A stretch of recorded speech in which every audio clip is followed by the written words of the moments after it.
Indonesia merupakan negara kepulauan terbesar di dunia dengan jumlah pulau mencapai 17.380. Dari jumlah itu, sekitar 7.000 pulau tercatat berpenghuni. Mirisnya, fokus pembangunan yang dijalankan pemerintah seolah terpusat di 6 pulau utamanya, yaitu Jawa, Sumatera, Kalimantan, Sulawesi, Papua, dan Kepulauan Nusa Tenggara. Kementerian Kelautan dan Perikanan mengkaji dari 1.204 pulau kecil berpenduduk di Indonesia, hanya 41 pulau atau sekitar 3% yang berstatus maju. Sebanyak 268 pulau atau 22% masuk kategori berkembang.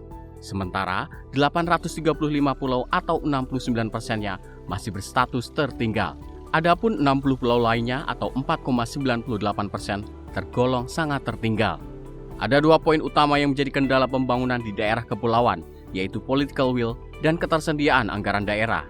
Apalagi saat ini pemerintah memiliki kebijakan untuk memangkas dan transfer ke daerah.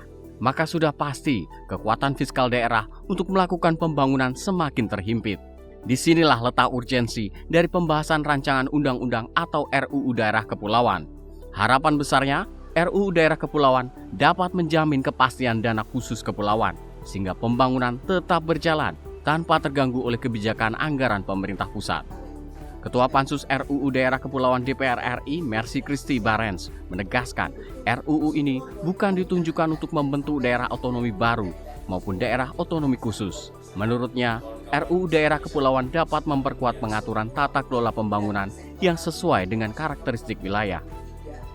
Dan kami berharap bahwa undang-undang ini menjadi sebuah terobosan besar dalam meleverage memperkuat dan sebagai daya ungkit untuk memastikan daerah-daerah kepulauan tidak ditinggalkan. Negara harus hadir sehingga memberikan aspek keadilan, kebijakan pembangunan tidak bias darat, tetapi juga berbasis dengan karakteristik kewilayahan daerah kepulauan saat ini yang memang membutuhkan perhatian khusus. Oleh sebab itu, kebijakan afirmasi yang sementara kita godok ini, kita akan atur, kita akan bahas dengan sebaik-baiknya supaya dengan semua pihak terkait termasuk dengan pihak pemerintah pada waktunya nanti kita bisa dapat satu titik temu yang terbaik.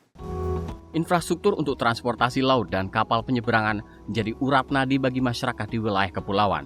Akses ini sangat vital untuk menjangkau layanan kesehatan, pendidikan, hingga distribusi pangan dan kebutuhan pokok.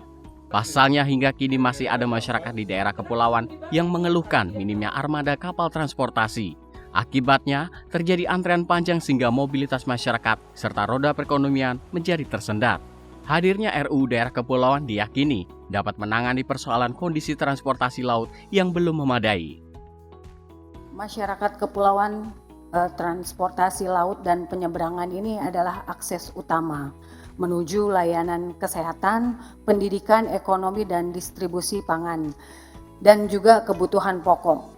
Jadi di sini juga saya berharap RUU Daerah Kepulauan ini dapat mendorong adanya jaminan standar pelayanan minimum transportasi kepulauan, pendanaan khusus, penyediaan kapal cadangan dan subsidi yang berkelanjutan, serta integrasi antara pelabuhan. Pembahasan mengenai RUU Daerah Kepulauan sejatinya sudah tertahan hampir 24 tahun. Selama itu pula banyak daerah kepulauan besar yang masih tertidur karena negara belum hadir sepenuhnya. Bahkan masyarakat kepulauan masih mengalami masalah kebutuhan dasar. Di antaranya sulitnya akses listrik, air bersih, hingga pasokan energi gas yang terhambat akibat cuaca buruk. Jadi sebetulnya RUU ini bagaimana agar masyarakat yang ada di pulau-pulau itu bisa menikmati kemerdekaan, kehadiran pemerintah, kehadiran infrastruktur. Kalau ada pemerintah hadir, berarti infrastruktur hadir. RUU Daerah Kepulauan digadang-gadang mampu menjelma sebagai keadilan pembangunan serta memperkuat perlindungan masyarakat kepulauan. Dengan kata lain, regulasi ini akan menegaskan komitmen negara dalam menjaga kedaulatan serta pemerataan pembangunan hingga ke pulau-pulau terluar.